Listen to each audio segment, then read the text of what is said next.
Welcome back to a Better Choice Homestead. My name is Kelly, and on my channel, I focus on food. I do 3 videos a week. On Sundays, I will typically do a garden or garden harvest preservation video.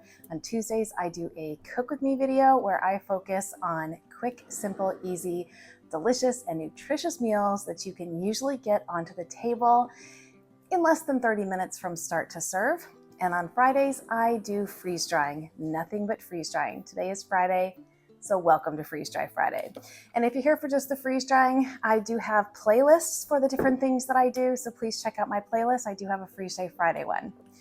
Today, I'm just gonna be doing some carrots. Now, I was not able to get the video of me prepping these for the freeze dryer because it's just been a really hectic week and I did it really late just to get it done and get these pre-frozen.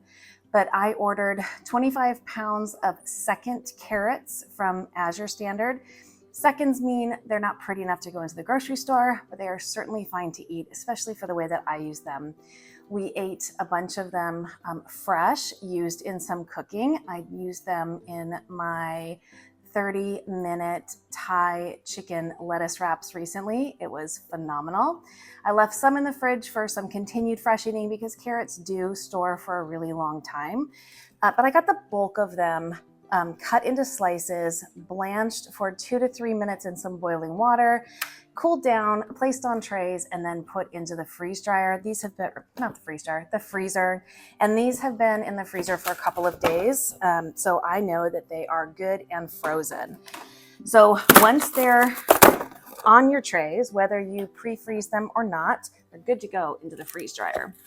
I use carrots, freeze-dried carrots, for mostly my dog food. I've been making my own dog food for over 4 years now, every week, and carrots are a good staple vegetable that I use in there.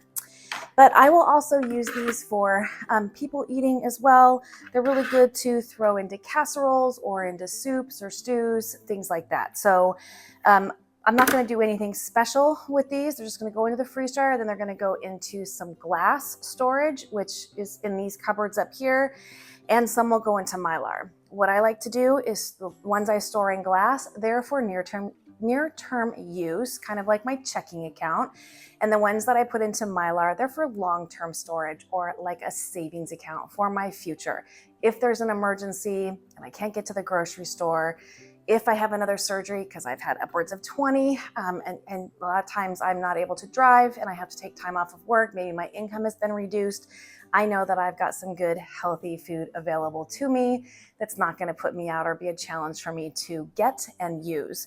I love freeze-dried food because it is so easy to either rehydrate or reconstitute for use. So we're going to get some more freeze-dried. I definitely have some in long-term storage, but I no longer have any glass in my kitchen cupboards, so it's time to replenish. And that's how I do it. Every week, usually multiple times per week, I'll run the freeze dryer. And the stuff that I put in my cupboards in glass is stuff that I'm using on a regular basis. The stuff that goes into Mylar stays in Mylar unless there is an emergency. So when I run out of what I have on my shelf, I process more.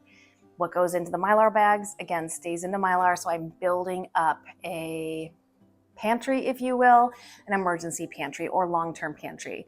I've also mentioned that, I'm in my 50s, my mid 50s, and I'm thinking about retirement. So I have a lot of peace of mind knowing that 20, 25 years from now, I'm going to have some really good, organic, healthy food available to me that I may not be able to source, may not be able to afford, and may not to be able to grow.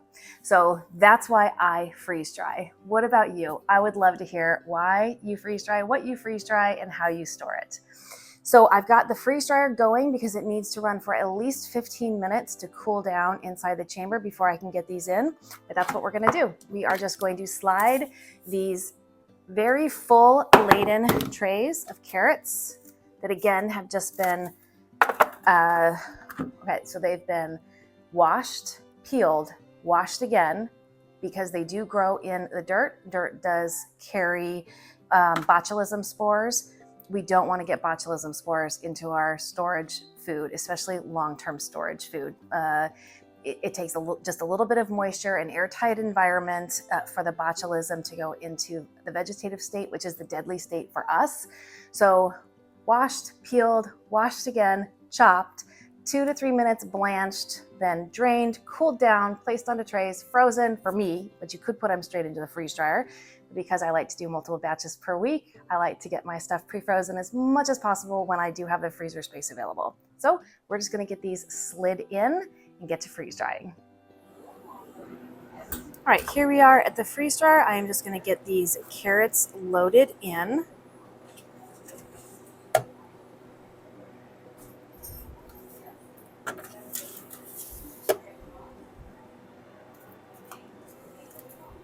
And you can see that even though I do fill my trays, there's plenty of space between the carrots and the top of the shelf, which is where the heating plate is. You just don't want to be pressed up against there. And with the trays loaded in, I'm just going to close the door. It says to load trays, which we did, and then close the drain valve, which is here. And then I just need to push continue on the machine. Now it's going to go into a freezing phase. From there, it'll go into a sublimation phase where it's going to extract all of the liquid in the form of gas and trap it against the inside drum in the form of ice. Then it will go into a dry phase, and I have mine set at an extended 10-hour dry cycle after the initial dry phase. And that's just going to make sure that these are completely dry, but we will verify and just make sure that they're fully dry before we put them away. So I will meet you back here when these are ready to be checked. Here we are with the carrots. Now I'm going to assume that they're done. This was processed for 47 hours, which is akin to an extra 24 hours on the extra dry cycle, because today is a work day and it finished early in the morning while I was working. So I just added a whole bunch more hours and now it's evening. So these should be dry. In order to open this, I need to release the drain valve.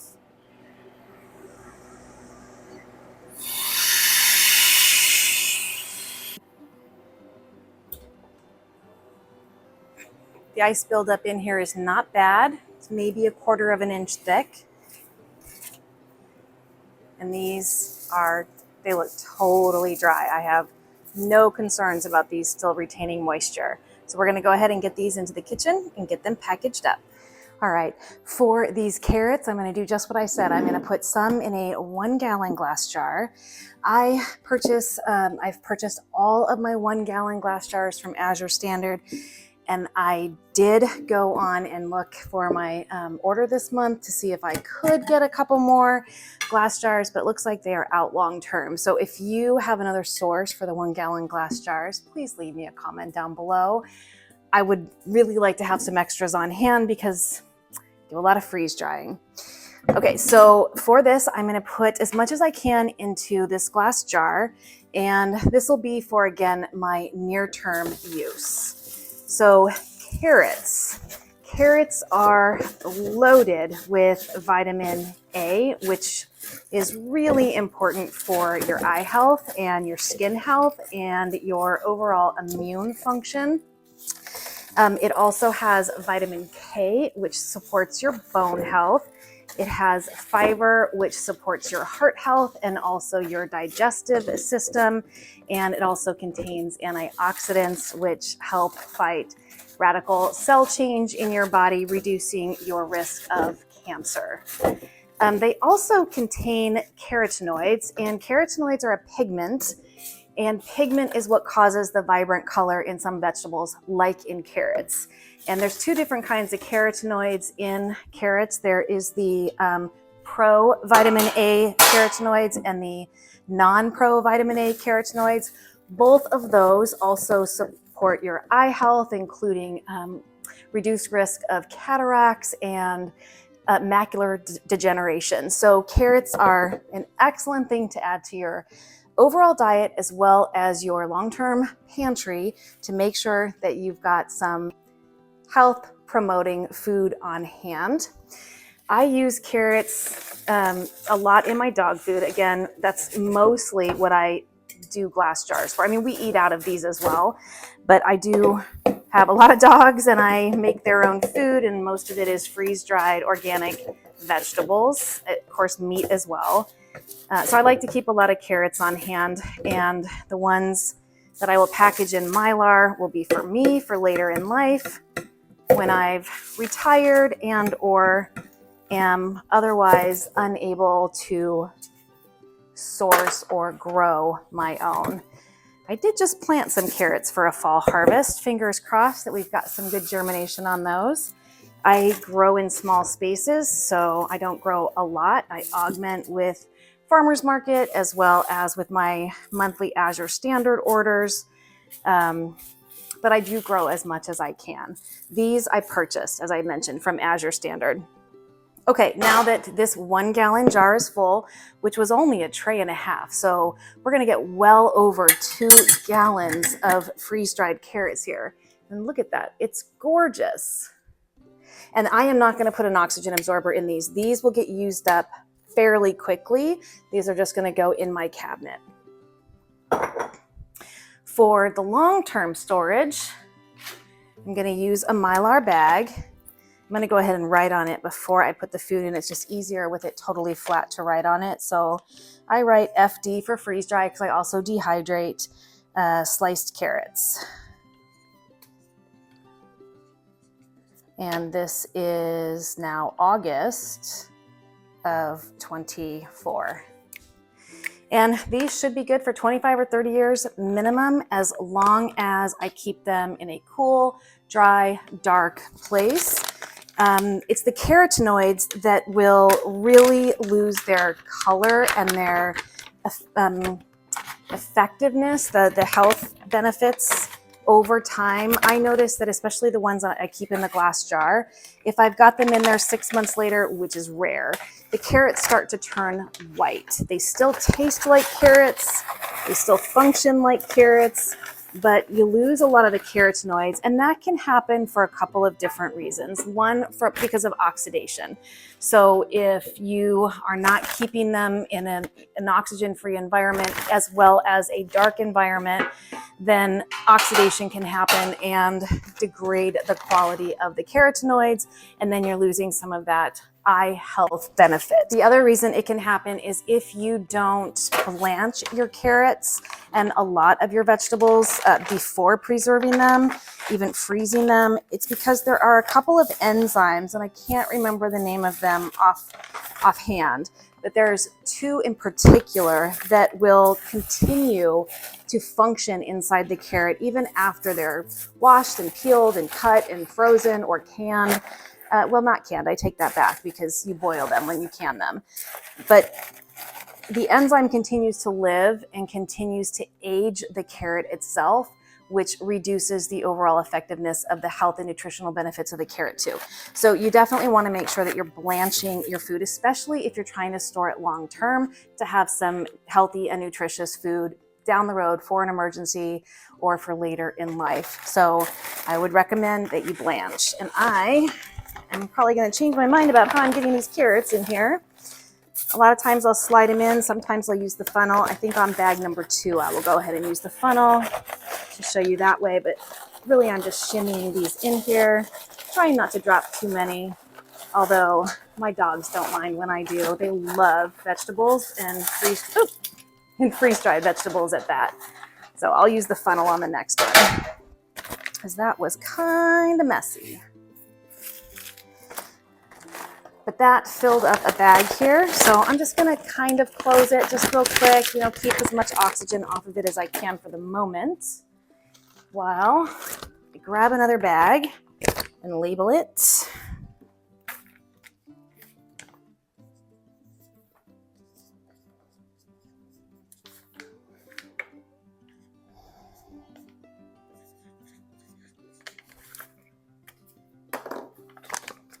And so to use a funnel, I know that funnels can also come with bag stands these days. I don't have one. I just stick it here, and even though it's not a gusseted bag, it doesn't have the bottom that will spread out. I can pretty much hold it here, but I'm going to try to do it to where I'm not blocking the view from the camera at the same time. So switching hands. I'm just going to dump the whole thing in this nice big funnel and then coax them down through.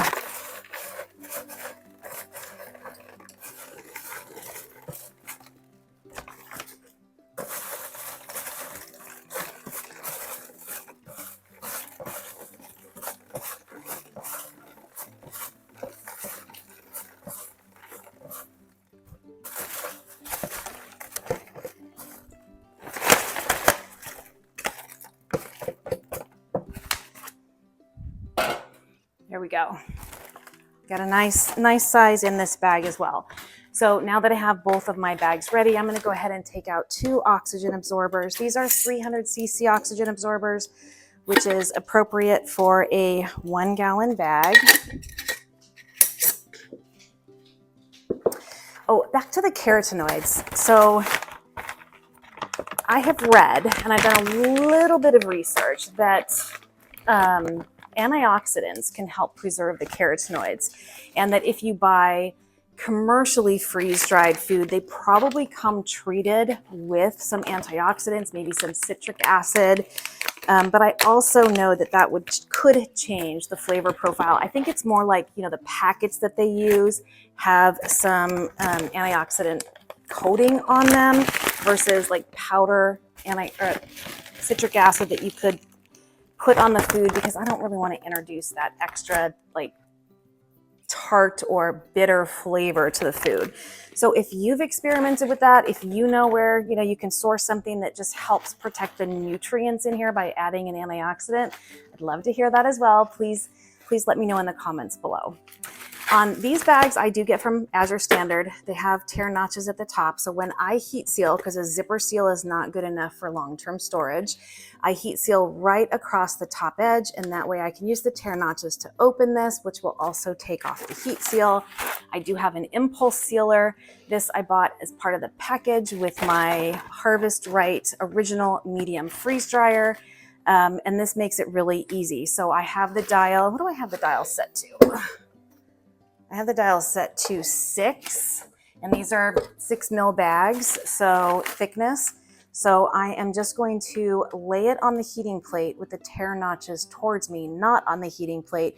A light will go on here in the front as soon as it starts to heat seal, and it will go off as soon as it's done. So that's pretty quick and easy. And I am just kind of, smushing out as much. I'm smushing out as much of the air as I can. I don't have like one of those industrial vacuum seal devices.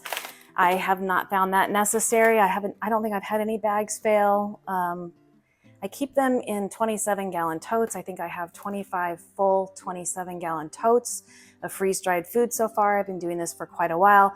Plus I have some in my kitchen, plus I have some in my regular pantry. I love freeze-dried food. Mostly I freeze ingredients, but I also do sometimes freeze meals, and I have not had any problems with just heat sealing, zipper bag, 6 ml bags, appropriate size oxygen absorbers. So far, so good. Maybe one day I'll buy one of those. But that's it. These are now ready to go into long-term storage. Again, this is my savings account. And this is my checking account. Thank you so much for joining me for another edition of Freeze Dry Friday. My name is Kelly, you're at A Better Choice Homestead, and I do hope you'll come back and visit again soon.